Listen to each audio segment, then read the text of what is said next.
Assalamualaikum warahmatullahi wabarakatuh. Salam sejahtera untuk kita semua.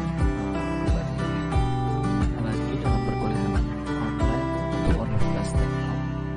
Untuk hari ini mata kuliah pemrograman web 1 ya. Untuk bahasanya langsung kerjakan masing-masing seperti biasa. Untuk ini sudah selesai dikerjakannya ya. Satu menjadi perkuliahan. Kuliah akan segera kita mulai beberapa saat lagi sambil menunggu teman yang lain untuk segera bergabung.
Oke, mungkin bisa kita mulai untuk pertemuan perkuliahan online hari ini, untuk pertemuan yang ke-6 ya, untuk mata kuliah pemrograman web 1. Masih sama dengan materi yang kemarin. Maksudnya saya berikan tutorial ya, ataupun worksheet untuk kalian pelajari dan kalian praktikkan ya. Untuk pertemuan untuk bahan hari ini yang saya sampaikan bisa kalian ambil di Classroom sebagai bahan belajar, bahan acuan untuk pembuatan dalam pengaturan margin, padding, position, float dan tabel dengan CSS di web ya. Oke, untuk overviewnya silahkan dibaca. Untuk margin padding ini merupakan yang paling banyak ya dalam digunakan untuk mendesain sebuah website dengan menggunakan CSS fokusnya, karena margin dan padding digunakan untuk mengatur sisi dalam daripada elemen dan mengatur sisi luar dari sebuah elemen. Pada saat kalian mengisikan konten nantinya di dalam website ataupun mendesain sebuah web yang kita desain, itu kita pasti butuh ya untuk margin dan paddingnya ya. Posisinya itu akan dikemanakan untuk misalkan kita mau membuat sebuah konten atau memasukkan paragraf ataupun berita di dalam website kita. Nah, di situ kita perlu menyesuaikan ya margin dan paddingnya. Nah, untuk position pada CSS digunakan untuk mengatur posisi sebuah elemen. Terkadang kita ingin membuat atau menetapkan posisi sebuah elemen dengan elemen yang lain. Maka dengan menggunakan property position CSS ini kita dapat menentukan posisi sebuah elemen HTML sesuai yang kita inginkan. Nah, itu ya. Untuk position seperti itu. Kemudian untuk teknik floating sendiri apa? Pada bagian web design merupakan sebuah kebutuhan yang paling banyak diperlukan. Float ini berfungsi untuk mengatur letak elemen secara horizontal ya. Nah, untuk memberikan hasil yang menarik pada tabel, Anda dapat memberikan style CSS untuk kebutuhan tabel yang juga akan dibahas pada pertemuan hari ini. Kira-kira seperti itu ya untuk overview-nya. Nah, untuk kita mulai adalah margin dan padding ya. Nah, di sini margin ini adalah sisi luar dari sebuah elemen ya. Misalnya ingin mengatur jarak antar elemen, Anda bisa menggunakan sintak margin untuk mengaturnya. Terdapat beberapa sisi luar margin. Atas dituliskan pada CSS dengan margin top sendiri adalah bawah, dan untuk margin bottom ini sebagai jarak luar sebelah elemen, dan untuk right adalah sisi luar yang bagian kanan ya. Untuk left ini untuk kiri, maaf. Nah, untuk right ini untuk kanan. Kemudian semuanya itu menggunakan sintak margin saja akan secara otomatis mengatur jarak atas, bawah, kiri, dan kanan elemen yang kita inginkan, yang kita buat ya. Nah, ini contohnya seperti ini. Misalkan ya, untuk margin CSS ini kalian coba seperti hal ini ya, di editor kalian masing-masing, mau menggunakan Dreamweaver atau yang lain boleh.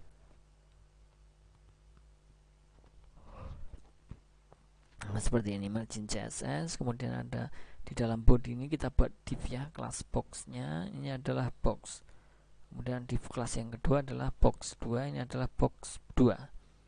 Nah, ini kita buat indeksnya seperti ini, baru kita buat CSS-nya untuk box dan box 2. Di sini ada dua kelas ya. Ada dua kelas, yang kelas pertama adalah box, kemudian kelas kedua adalah box 2.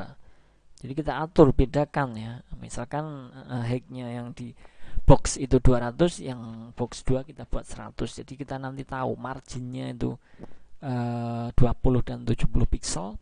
Itu hasilnya seperti apa. Nah, untuk box di sini dia height-nya adalah 200 tingginya. Nah, di sini ya. Kemudian untuk width-nya, panjangnya 300. Nah, marginnya berapa? 20. Nah, jadi 20 antara jarak seperti ini ya, dari sini ke sini. Itu marginnya 20. Nah, untuk box 2 itu height-nya 100 ya, cukup 100 saja. Untuk width-nya, panjangnya itu 200, kemudian marginnya dia 70. Dia lebih jauh jarak antara sisi sini sampai sini, itu dia 70. Nah, ini contoh untuk marginnya. Cukup simpel ya. Nah, ini 70 pixel untuk kiri dari pixel ya. Kemudian untuk yang jarak luar dari box sendiri untuk kelas pertama tadi adalah 20. Jadi dia hanya seperti ini, segini. Nah, untuk yang box 2 ini 70, jadi seperti ini untuk jaraknya ya. Nah, kemudian padding ya. Padding ini apa? Sisi dalam dari sebuah elemen. Kita menggunakan sintak padding untuk mengatur jarak pada sisi sebuah elemen yang kita tentukan. Sama seperti margin memiliki sisi-sisi ya. Ada top, left, right, bottom. Nah, jadi ada atas, bawah, kanan, kiri. Nah, jenis padding ini dituliskan pada CSS dengan padding top, padding bottom, padding left, padding right, sama seperti halnya tadi ya. Kita contohkan, kita buat indeks sama ya. Kita buat indeks dulu, padding CSS, title-nya biar tidak lupa ya pada saat kita save, kalian save. Nanti semua latihan ini saya minta ya. Jadi saya minta untuk semua latihan-latihan seperti ini kalian save dulu, nanti ada saatnya untuk mengumpulkan, dan nanti setengah dari semester setelah pemahaman semuanya barulah kita akan lebih banyak ke praktik nantinya. Mungkin seperti itu setelah UTS ya. Kita mempraktikkan membuat sebuah web nantinya. Nah, untuk setengah semester ini saya buatkan materi untuk pemahaman. Oke, kita buat kita lihat untuk padding ya. Kita buat Universitas Telkom misalnya, kelasnya untuk yang pertama adalah box sama, untuk box 2 sama tadi ya. Nah, untuk paddingnya itu style CSS-nya ini ya. Backgroundnya untuk yang box pertama itu blue, height-nya 100, width-nya. Nah, ini paddingnya kita buat 10 pixel. Nah, untuk box 2 kita buat 70 pixel. Nah, jadinya seperti apa? Nah, ini dia adalah ada garis di garis dalamnya. Nah, tadi bedanya dengan margin di mana? Margin itu di garis luarnya, sisi luar. Nah, untuk padding sendiri itu adalah sisi dalam. Jadi kita buat yang pertama box tadi adalah 10 pixel, dia akan seperti ini. untuk box pertama ya 10 pixel, kemudian untuk padding yang box 2 ini 70 seperti ini.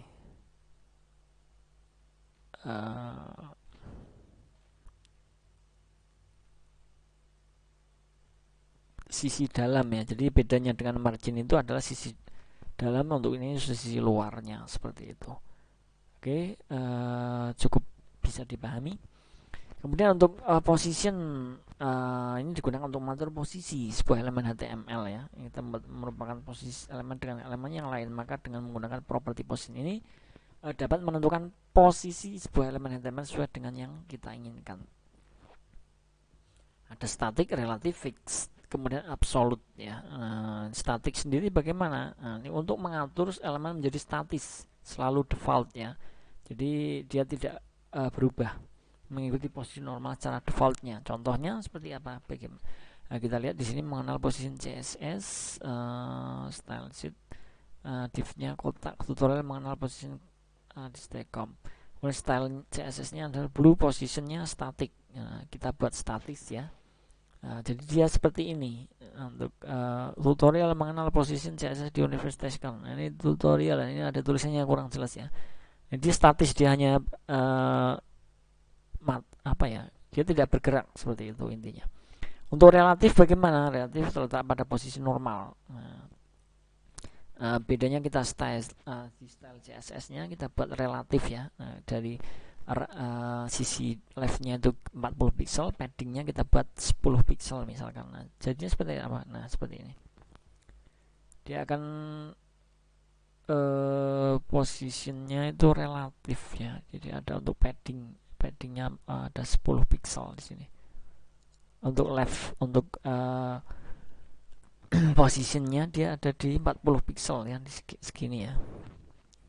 Paddingnya ini 10 pixel. Kemudian ada fixed, sebuah elemen yang disetting dengan position fixed akan memiliki sifat tetap. Nah, tanpa ada perubahan bang jika halaman website di scroll, berlaku pengaturan left, bottom, itu pada fixed ya. Nah, dia tidak akan berubah pada saat halaman web yang kita buat itu kita scroll. Nah, contohnya bagaimana? Kita lihat di sini. Position CSS, div class, account. Jadi kita buat di sini. Biar di sini adalah enter ya kalau kalian buat. Oke, kemudian kita atur untuk left-nya 40 sama kayak tadi ya. Untuk padding-nya kita buat 10. Jadi akan seperti ini. Pada saat kita scroll, dia akan tetap di sini. Nah, itu bedanya ya. Bedanya dengan tadi yang relatif ya. Untuk fixed sendiri seperti itu. Seperti ini. Pada saat kita scroll, nah di sini kan kita awal ya. Nah, pada saat kita scroll di halaman webnya, dia akan tetap di sini. Nah, itu bedanya dengan relatif. Kemudian absolute. Nah, elemen yang menggunakan absolute akan tertimpa dengan elemen lain. Position adalah satu property position yang sangat berguna ya. Contohnya bagaimana? Kita lihat di sini untuk HTML indeksnya kita buat untuk di sini ada class kotak dan kotak 2 ya. Untuk membedakan kita lihat posisinya ya. Left-nya kita buat 40 untuk yang kotak, kemudian kotak 2 kita buat 200 pixel. Padding-nya kita samakan 10, kemudian untuk top-nya untuk bagian kotak yang kedua kita buat 30 pixel. Hasilnya seperti apa? Nah, di sini dia akan menimpa di atasnya ya. Kenapa? Karena di sini untuk kotak kedua ini kan yang background blue di sini kan kita buatkan ada topnya ya 30 pixelnya. Jadi dia di atas tulisan kotak pertama. Kemudian tiny float, bagaimana untuk float ini adalah bagian website merupakan sebuah kebutuhan yang paling banyak diperlukan ya. Untuk mengatur letak elemen dan horizontal ada 4 value ya, ada left, right, inherit, and none. Untuk property float ya. Nah, salah satu penggunaan float yang paling sering digunakan adalah ketika kita ingin membuat gambar position website yang terletak di bagian samping tulisan konten. Nah, contohnya seperti ini, tutorial float dengan CSS ya. Belajar tutorial pemrograman ini kita isikan untuk paragrafnya seperti ini. Ini div kelasnya ada kotak, kemudian ada image-nya, ada gambarnya yang kita masukkan.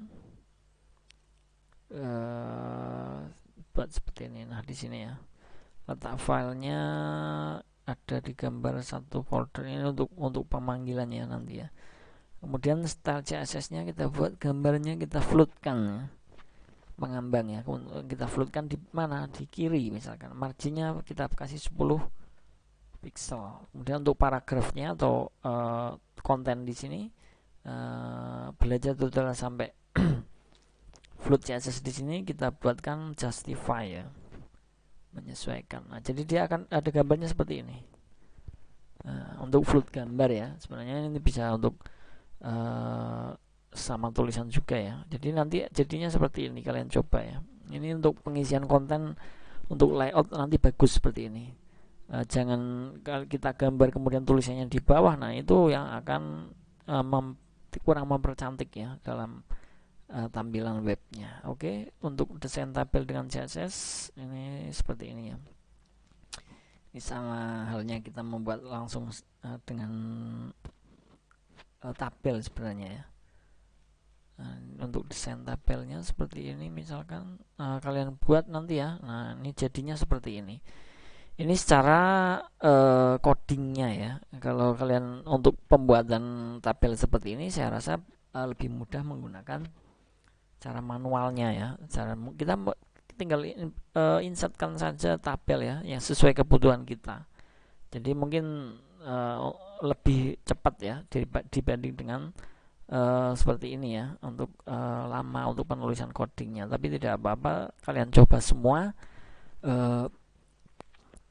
untuk keduanya ya.